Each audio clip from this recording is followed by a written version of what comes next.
우리가 먹는 일반적인 식사는 탄수화물을 주 에너지로 사용한다는 가정하에 만들어진 식단입니다. 하지만 키토제닉 식단은 탄수화물이 아닌 지방을 주 에너지로 사용하며 우리 몸이 케토시스라는 대사상태에 머물도록 유도합니다. 그래서 키토제닉 식단을 하는 커뮤니티에서는 케토시스 상태에 머무는 것에 집착을 하기도 하고 탄수화물 섭취를 죄악시하기도 합니다. 하지만 우리가 꼭 24시간 케토시스 상태를 유지해야만 키토제닉 식단의 이점을 얻을 수 있는 것은 아닙니다.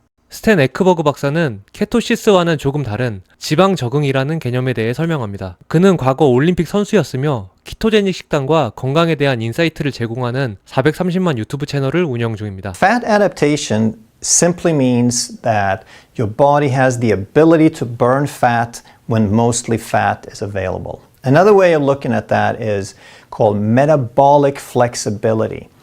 So if mostly carbs or mostly fat or mostly protein or a mix of all of those are available, then the body does just fine. It has the metabolic machinery to switch from one to the other on very short notice. That's metabolic flexibility. And the only reason that this is even an issue is that we have trained our body away from being fat adapted. We've trained the body away from metabolic flexibility by having a couple of generations of people who have had virtually nothing but carbohydrate. And carbohydrate is a fuel that raises blood sugar, which is dangerous to the brain. That's why an excess leads to diabetes and neurological problems and so forth. So the body has to dispose of the carbohydrates first. And if we eat frequent carbohydrates, then the body never really gets to anything but the carbohydrates. They become the priority and the body becomes dependent. So that is the reason that if you're carb dependent, you've shifted all your metabolic machinery over to carbohydrates. So now when the carbohydrates disappear, when you go on a low carb diet, your body says, I've got no food. I don't recognize where my regular food is. I'm starving. Even though all that fat is available both in the diet, if you eat a high-fat diet, and on the body, your body doesn't have access to it because it has to retrain and become fat adapted. And what that means is it has to upregulate all the cellular machinery, all the receptors and the enzymes and the mitochondria involved in fat metabolism. And that takes a while. It can take a couple of weeks if it has been totally, basically shut down. Ketosis is something that's measured together with fat adaptation because ketones is a byproduct of fat burning. So if you're in fat burning, you're making ketones, you're in ketosis, but they're not really the same thing because you can have some ketosis without being fat adapted. So every night when you're sleeping and every morning when you wake up, you have some ketones. Even if you have a carb-dependent metabolism, during the night you go 8 to 10 hours without food and your body shifts a little bit. But then if you're carb adapted, you go straight up and you have toast and orange juice and cereal and oatmeal and you fill up the glycogen stores and the body forgets all about burning fat. So you never get into being fat adapted. So even though you can have a little bit of ketosis from time to time, it doesn't make you fat adapted. So we need to understand that difference. 지방적응이라는 개념을 이해하려면 먼저 우리 몸의 대사 모드가 극단적으로 변하는 것이 아니라는 점을 알아야 합니다. 즉, 탄수화물과 지방을 에너지원으로 삼는 두 가지 모드는 서로 공존할 수 있으며 상황에 맞춰 조정됩니다. 예를 들어 케토시스에 도달한다고 해서 우리 몸이 오직 지방만을 사용하는 것은 아닙니다. 실제로 우리 신체는 상황에 따라 에너지원의 비율을 조정합니다. 이는 마치 스위치를 켜고 끄는 것이 아니라 라디오 주파수를 조금씩 조정하는 것에 더 가깝다고 볼 수 있습니다. 이러한 대사적 유연성은 케토시스 상태와 지방적응을 구분짓는 중요한 요소입니다. 케토시스는 탄수화물을 거의 섭취하지 않을 때 신체가 케톤체를 생성하면서 나타나는 상태인데요. 이것은 우리 몸이 지방을 태우고 있다는 신호일 뿐 지방을 효율적으로 사용하는 상태인 지방적응을 의미하지는 않습니다. 즉, 케토시스는 일시적일 수 있지만 지방적응은 장기적이고 안정적인 상태입니다. 예를 들어 유산소 운동을 시작할 때는 탄수화물을 주로 사용하지만 시간이 지남에 따라 지방의 사용 비율을 늘리게 됩니다. 지방적응은 이처럼 신체가 상황에 맞는 최적의 에너지를 공급원으로 선택하는 과정입니다. 엄격한 식단으로 케토시스 상태에 도달하면 키토제닉 식단의 이점이 극대화되는 것이 사실입니다. 하지만 간헐적 단식과 저탄수화물 식단으로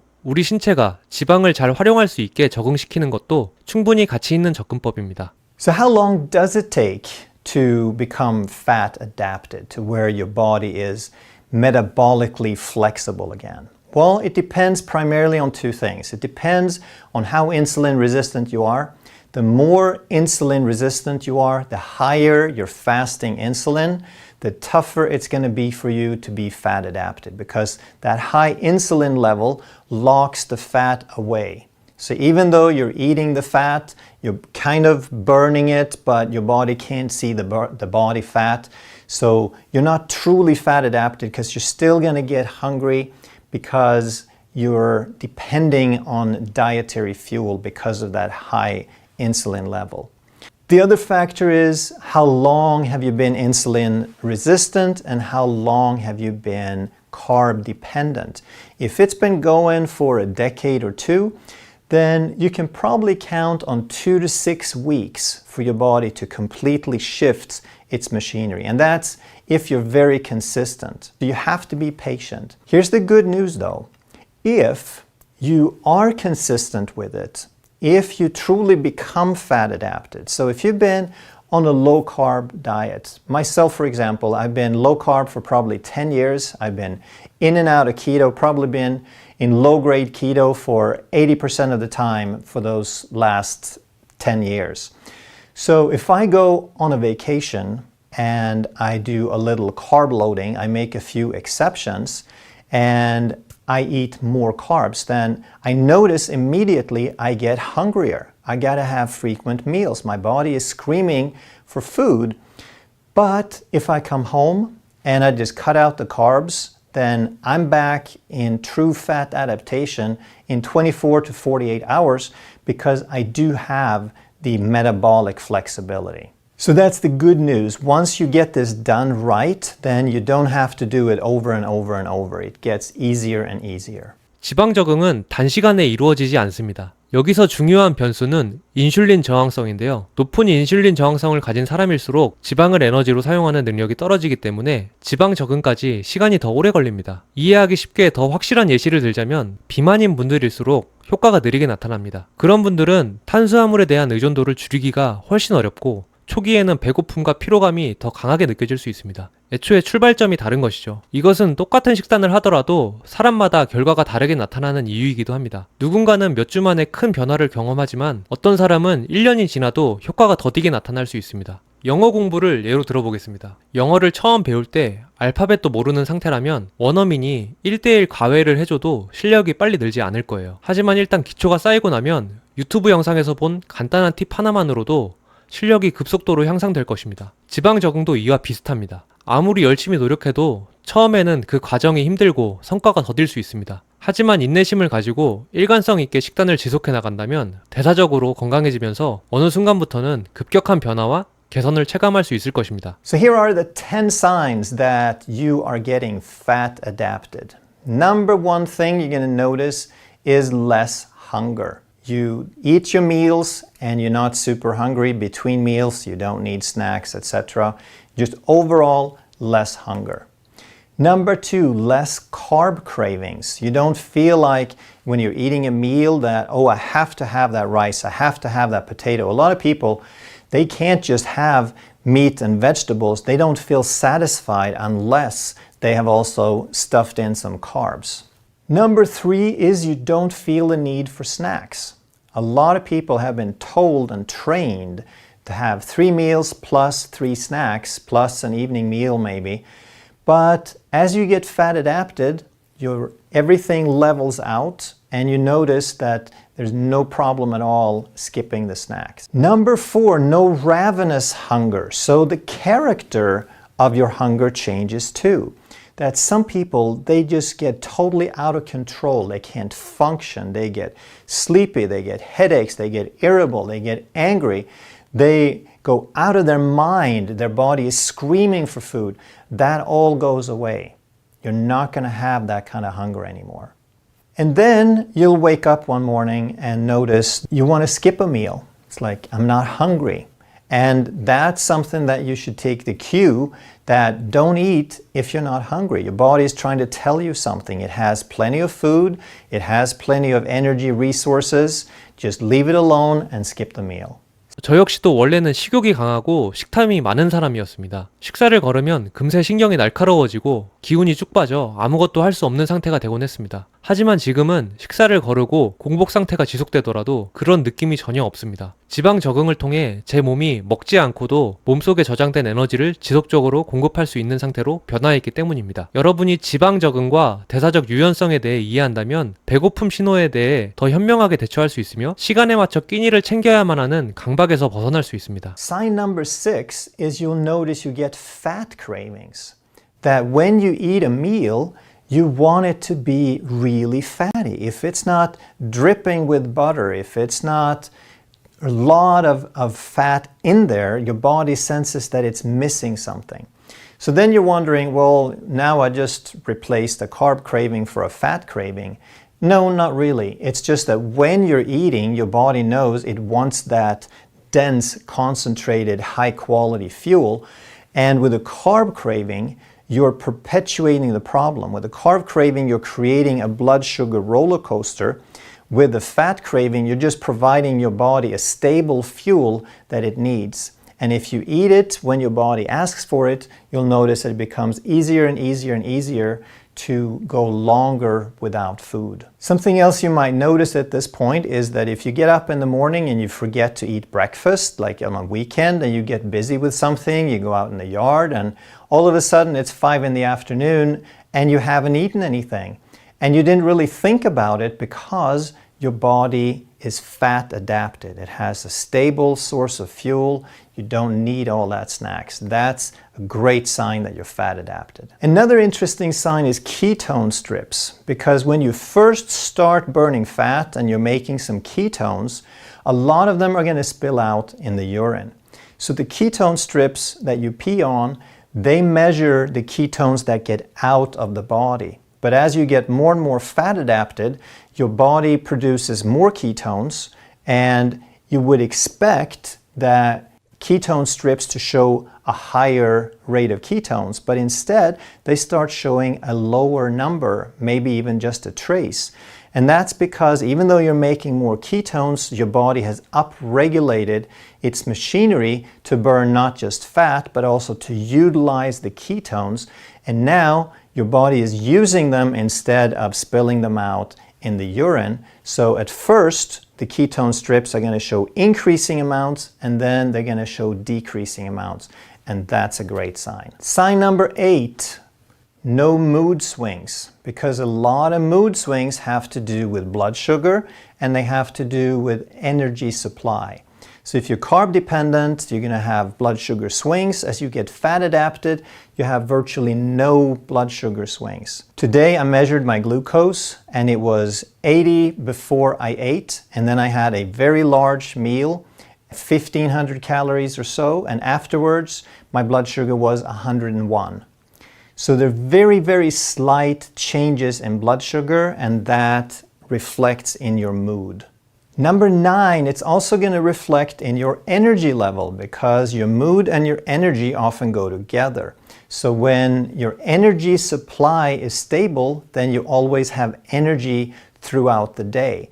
So some people experience much better energy, but primarily what you'll notice is stable energy. You're not dependent on food. You're not dependent on snacks to function. Sign number 10, mental clarity. Ketones is a fantastic fuel for the brain. It likes it much better than glucose, actually.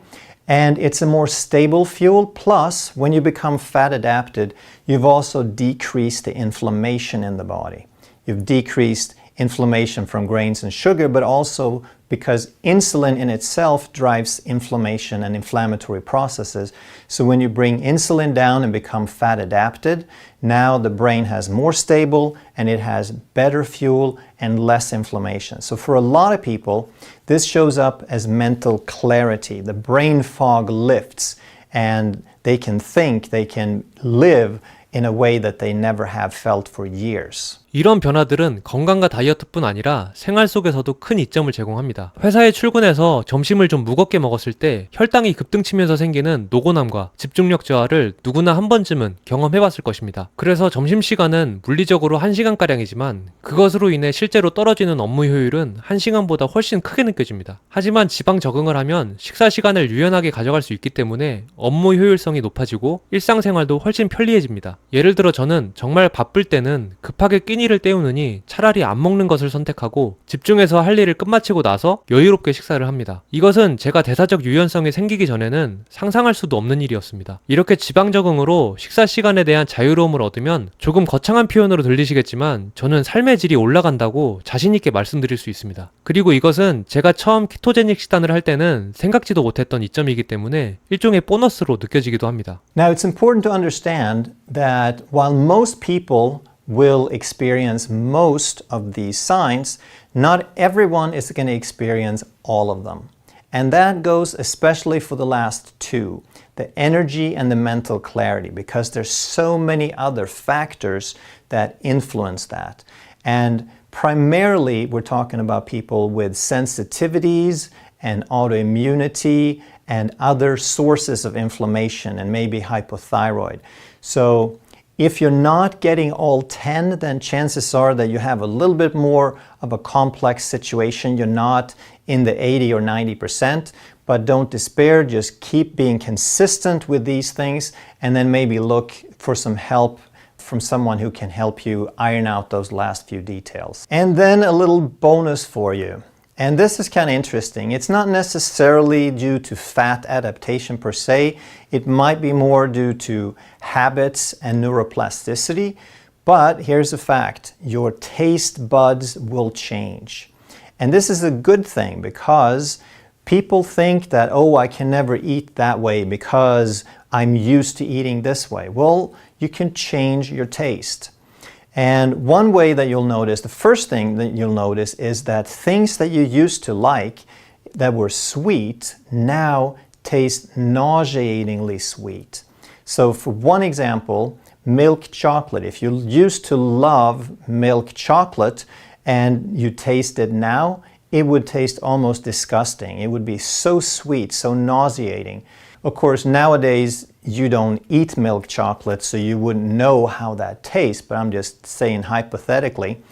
And if you were to fast for a couple of days, and then you come back and you eat a piece of 85% chocolate, it will be like the sweetest thing you ever tasted. This is a good thing because you can learn to eat things. You can learn to like things. Everything that you think you like is because you learn to like it.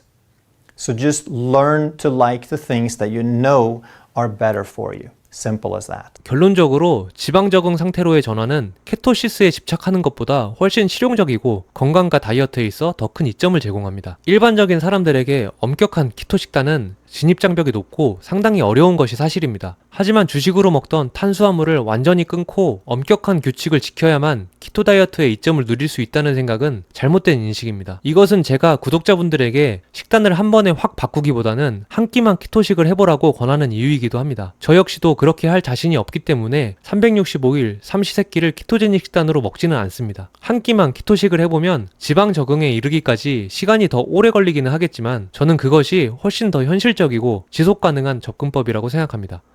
이상한 다이어트였습니다.